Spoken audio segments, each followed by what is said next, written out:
I mean, listening to that is hard to hear for me. I completely understand exactly what that guy has gone through. And we talk about things on the other side of the mountain. Well, on the other side of the mountain is in this country alone, there's 650 people, up to 650 people every year that take their own life because of their gambling addiction. So this is not about a few flawed individuals. When we have addictive products sold to you everywhere you look, like Robin just mentioned, anyone is vulnerable to gambling addiction. And the idea of responsibility is interesting for me.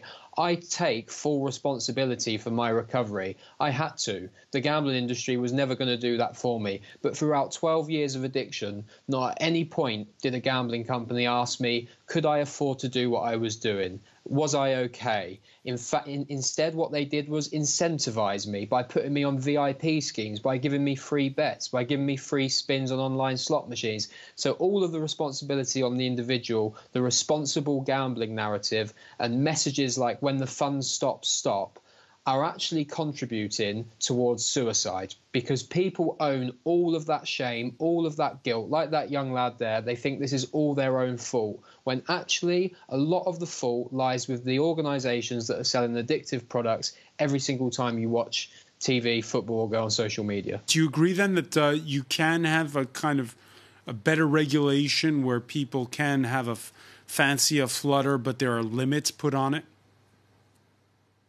100%. Despite everything that's happened to me, I'm not anti-gambling at all, but I am anti-gambling harm. And we talk of those safeguards that operators should do. Well, I'll be honest, I'm yet to see them. I had 12 years using various gambling operators. I didn't really see any of these in action. And whilst the gambling industry relies on addiction, and that is the truth, 60% of their profits in this country come from just 5% of their customers. Addiction is integral to their business model.